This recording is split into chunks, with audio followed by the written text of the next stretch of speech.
Warahmatullahi wabarakatuh.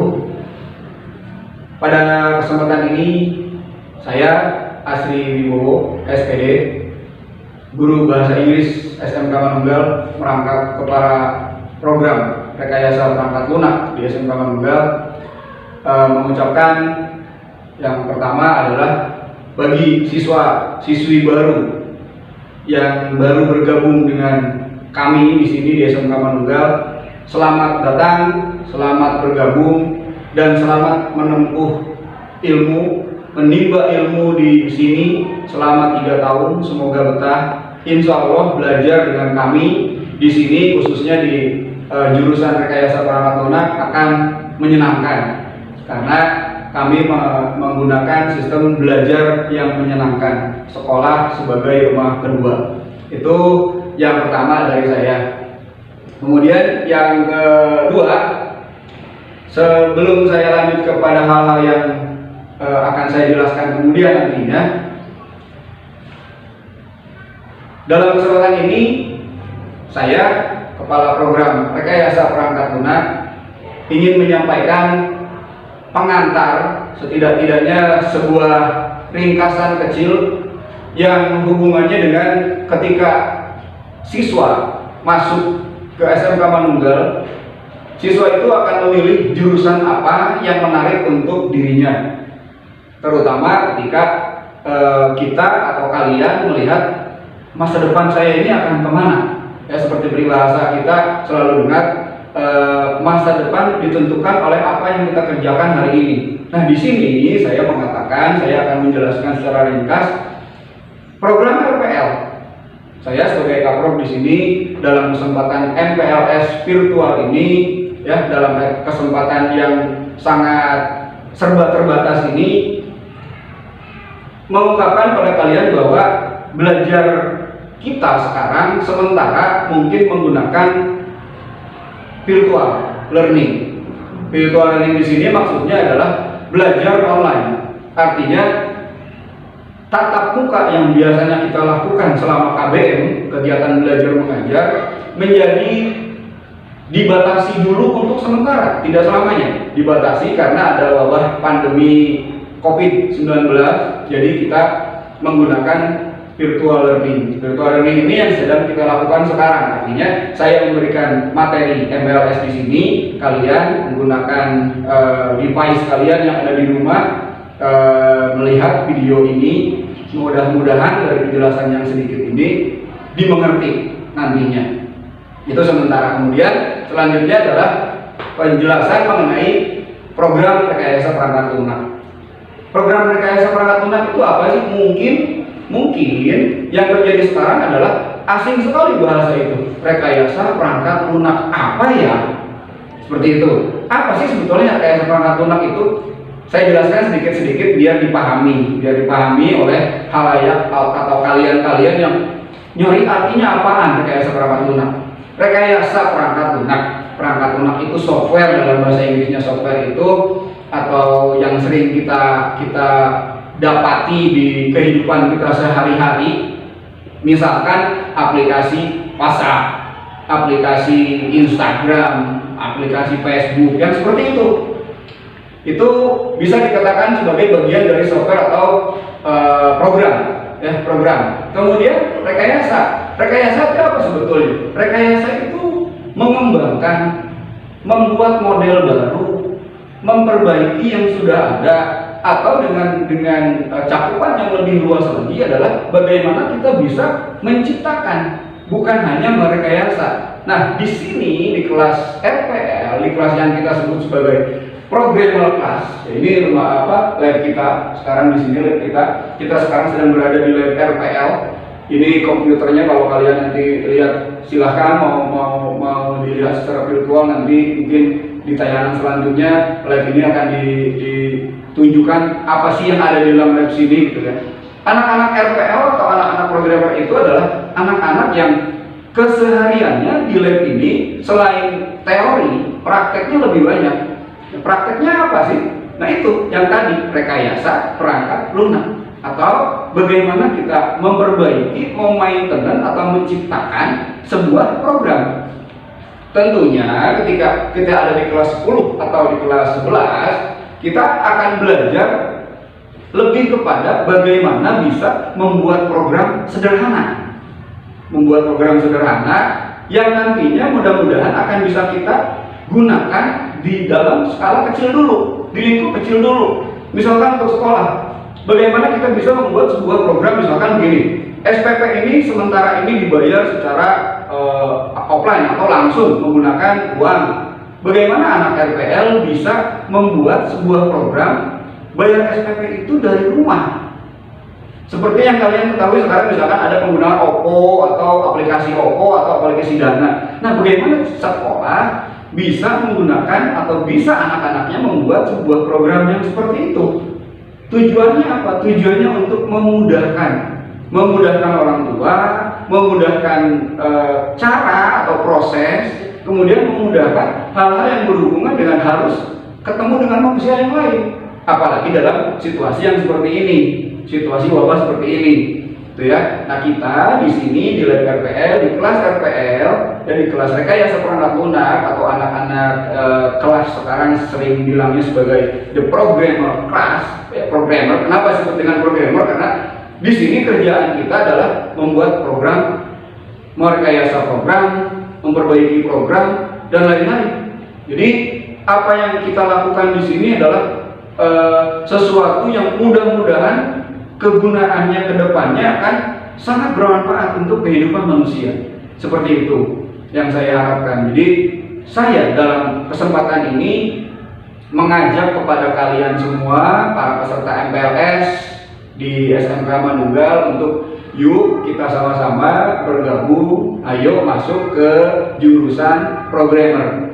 We are the programmer class. Kita adalah kelas programmer. Kalau nggak ngerti rekayasa perangkat lunak itu apa, kurang lebihnya seperti itu. Jadi saya berharap ketika bahasa yang kurang dimengerti apa sih itu rekayasa perangkat lunak, kemudian kita persingkat atau kita katakanlah bahasanya menjadi kekinian dengan tanpa melihat atau tanpa membuat sesuatu itu menjadi lebih tidak dimengerti lagi, marilah kita bilang sebagai kelas programmer. Ya, jadi kerjaan kalian soalnya programmer atau membuat sebuah program. Saya rasa perkenalan saya dengan kalian cukup sampai di situ dulu. Untuk lebih jelasnya nanti kita akan ketemu di sekolah. Kita berharap, kita berdoa mudah-mudahan pandemi atau wabah ini segera berakhir sampai kita nanti bisa ketemu di sekolahan. Kan lebih menyenangkan ketemu di sekolahan itu daripada kita jauh-jauhan. Saya di sini, kalian semuanya di rumah. Seperti itu. Oke, itu aja. Pesan saya satu, untuk wabah pandemi agar tidak menyebar kemana-mana, selalu gunakan masker. Masker ya, ini contoh masker yang sederhana. Gunakan masker, kemudian rajin-rajin cuci tangan, kemudian keep social distancing, jaga jarak personal antara kamu dengan orang lain di rumah maupun di lingkungan luarnya. Itu saja perkenalan dari saya, Pak Asri Wibowo, Kepala Program Rekayasa Perangkat Lunak. Mudah-mudahan kalian selalu sehat, selalu diberikan kesejahteraan hidup di rumah dengan orang tua.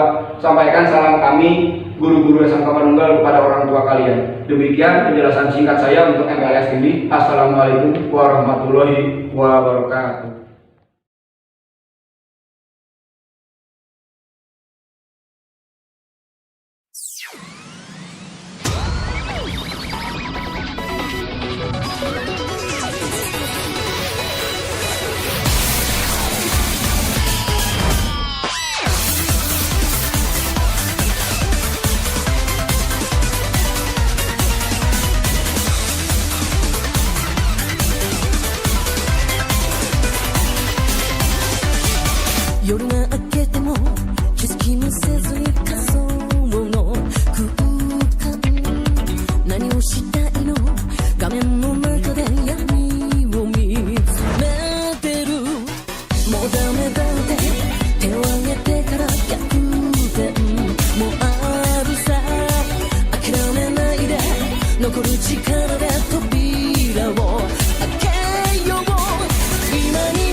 なんだっていいよ僕の未来に理由はいらない鼓動が鳴って命あるから進んでゆくんだ誰にも避けられない音色はあるものさもがいて苦しくてもそこに光をきっと見つける Let it go now 夢を照らせ鋭くこの瞳で行くべき道を二度と見失わないように Let it go now 走り出そう大事な君のために鏡に向けた鳥が情熱を打ち込んで限界を超えてゆけ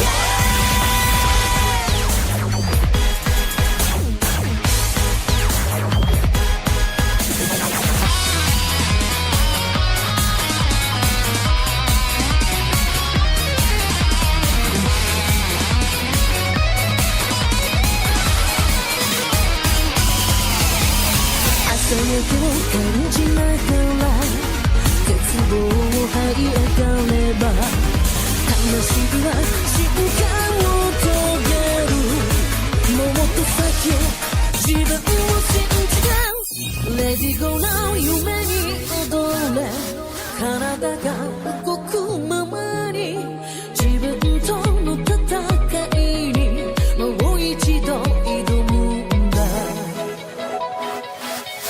Let it go now 走り出そう願った場所に向かって鏡に映るデジャブ一撃で打ち砕き真実を見逃すな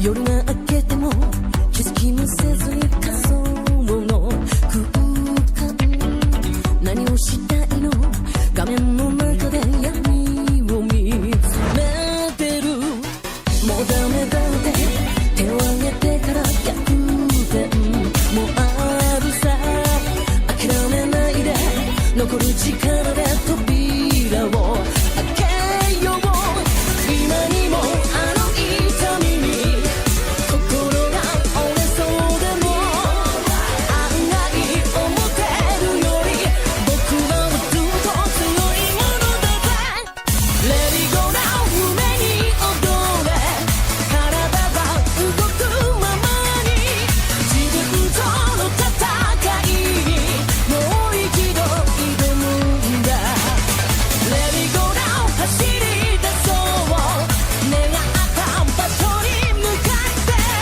鏡に映るデジャブ一撃で打ち砕き真実を見逃す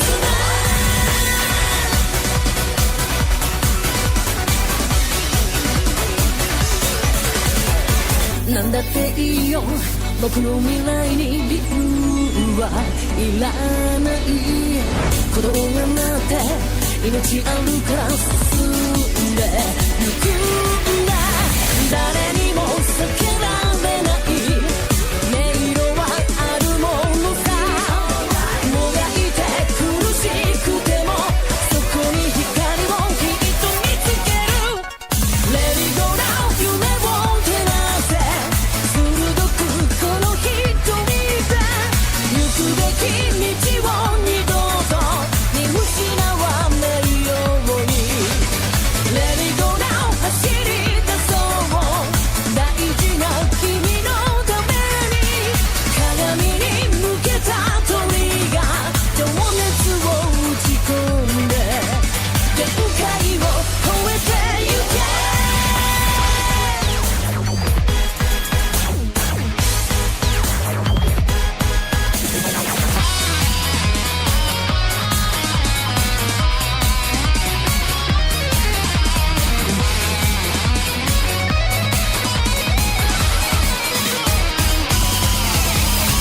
朝焼けを感じながら絶望を這い上がれば魂は瞬間を遂げるもっと先へ自分を信じて Let it go now 夢に踊れ体が動くままに自分との戦いにもう一度挑むんだ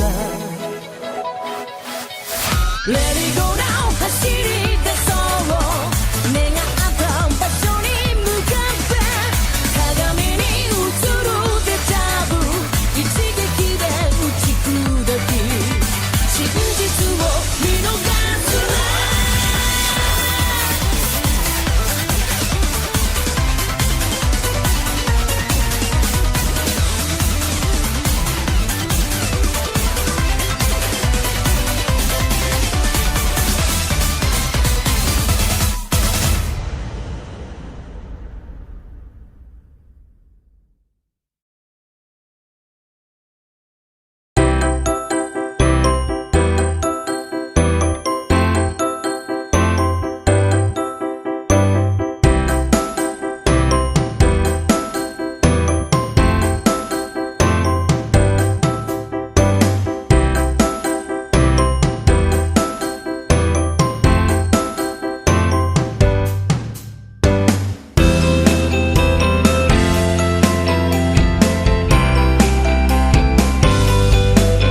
Siti Suryani. Saya di sini sebagai guru multimedia.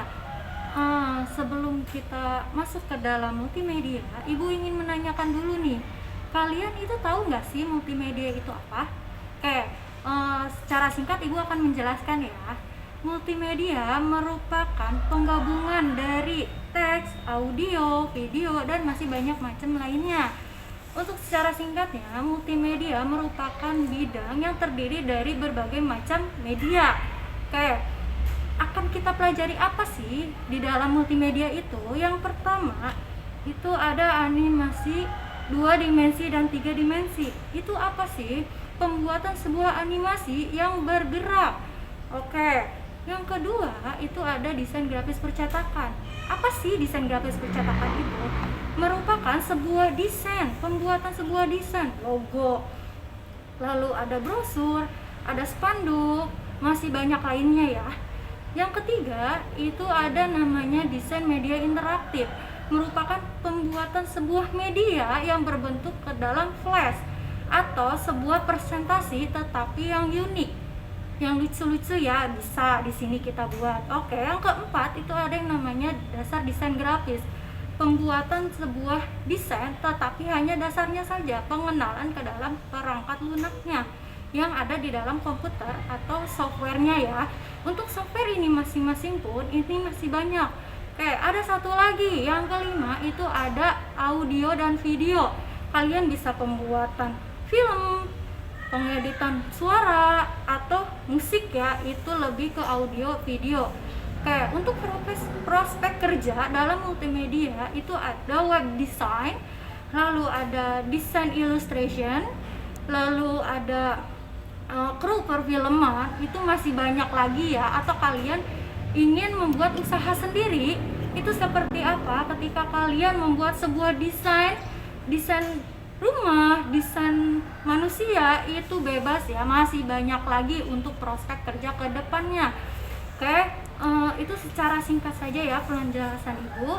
Di sini mungkin kalian akan mengenal Ibu lebih lanjut ketika kalian sudah masuk atau sudah belajar secara teratur ya.